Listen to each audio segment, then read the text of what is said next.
আজকের সারাদিনে রাজনীতিতে অনেকগুলো ইতিবাচক খবর আছে, আবার নেতিবাচক খবরও আছে। ইতিবাচক এবং নেতিবাচক খবরগুলো কি দর্শক আপনাদেরকে বলি। আপনারা নিশ্চয়ই জেনেছেন, আমি ছোট্ট করে একটা বিশ্লেষণ দেওয়ার চেষ্টা করব, বাকিটা আপনাদের হাতে। যেমন দেখেন, জামাতে ইসলামী আজকে মহাসমাবেশ করেছে। প্রায় তাদের পছন্দের মতন করে অনেকগুলো রাজনৈতিক দলকে আমন্ত্রণ জানিয়েছে। অবাক কাণ্ড, যেই প্রধান জোটসঙ্গী বিএনপি লম্বা সময় ধরে তাদের সঙ্গে আন্দোলনে ছিল, সংগ্রামে ছিল, নির্যাতন নিপীড়ন আওয়ামী লীগ সরকারের হাতে তারা ভোগ করেছে।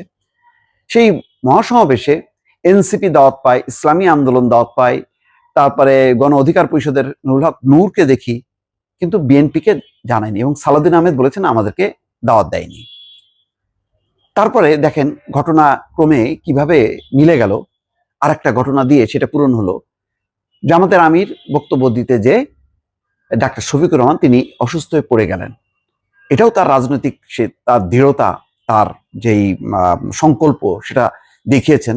এটাও একটা শিক্ষা। আমি বলেছি যে এই বয়সে তিনি পড়ে যাওয়ার পরেও তিনি আবার উঠে দাঁড়িয়েছেন, তারপর আবার পড়ে গেছেন, তারপরেও তিনি বক্তৃতা শেষ করেছেন। এটা হচ্ছে কমিটমেন্ট। সেই জায়গা থেকে তিনি দেখিয়েছেন তার দলের প্রতি, মানুষের প্রতি। কিন্তু রাজনৈতিক যে সহমর্মিতার জায়গাটা, সেই জায়গাটা জামাত ইসলাম আজকে দেখাতে ব্যর্থ হয়েছে। সেই জায়গাটা কিন্তু আবার পূরণ করেছে বিএনপির মহাসচিব মির্জা ফখরুল ইসলাম আলমগীর।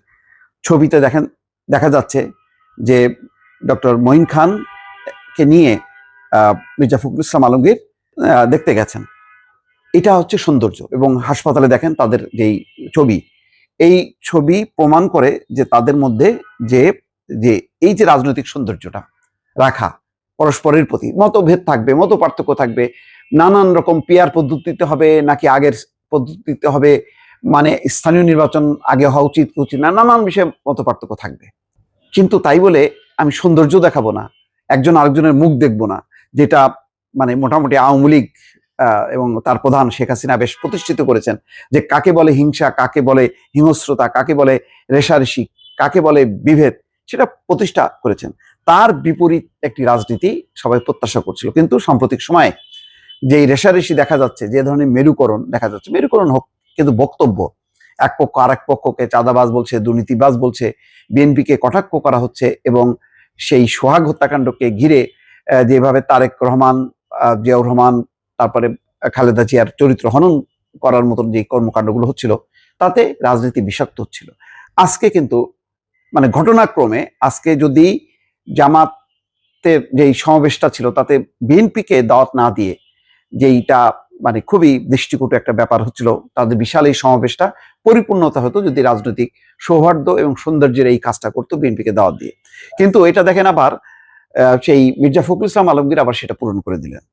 এটা একটা চমৎকার একটা ঘটনা ঘটলো। এবং এটাই কিন্তু মানুষ চায়, যে এই রেষারেষির বদলে আজকে মির্জা ফখরুল ইসলাম আলমগীর একটা দৃষ্টান্ত স্থাপন করলেন তার মতন করে, যে তিনি একটা রাজনৈতিক সৌন্দর্য দেখালেন। অন্যদিকে জামাত এই দিক থেকে পিছিয়ে পড়লো, যে তারা সেই উদারতাটা দেখাতে পারলো না। তবে আবার শফিকুর রহমানের যেই দৃঢ়তা, সেটাও কিন্তু আবার রাজনীতিতে শিক্ষণীয় ব্যাপার। কিন্তু দেখেন আরেকটা নেতিবাচক ঘটনা ঘটে গেল চকরিয়াতে। বুঝলাম যে পাটোয়ারি, নাসরুদ্দিন পাটোয়ারি বলেছে যে শিলং থেকে এক গডফাদার এসছে, এটা বলা উচিত হয়নি। তারপর আরো ইঙ্গিত দিয়ে কথা বলেছে যে এখানে এই অঞ্চলে আর কোনো গডফাদার উত্থান, এটা বোঝাই যাচ্ছে যে বিএনপিকে লক্ষ্য করে। সেখানে আবার কথা বলেছে, ঠিক আছে, এটা তো স্টেজে বলেছে, তারা তো আর রাস্তায় আক্রমণ করে বলেনি। কিন্তু বিএনপি কি করলো, ওই চকরিয়াতে তাদের পথসভা, তাদের যে মঞ্চ, সেটা ভেঙে দিল। এটা কি ঠিক হলো? মোটেই না। এখানে সংঘাত, এখানেই হচ্ছে যে রাজনীতির যে অপরিপক্কতা, সেটা কিন্তু তারা দেখালো। ফলে আজকে এই জন্য শুরুতেই বলছিলাম যে রাজনীতিতে আজকে অনেকগুলো নেতিবাচক দিক আছে, অনেকগুলো ইতিবাচক দিক আছে। রাজনৈতিক দলগুলোকে, মানুষকে বুঝতে হবে যে ইতিবাচক ধারায় যদি রাজনীতি এগোনো না যায়, তাহলে ওই পরাজিত আওয়ামী লীগের যেই রাজনীতি, সেটা জয়যুক্ত হবে। এখন সিদ্ধান্ত নিতে হবে যে এখন যেই বিদ্যমান যে রাজনৈতিক দলগুলো, তারা কোন পথে যাবে। ভালো থাকবেন। আল্লাহ হাফেজ।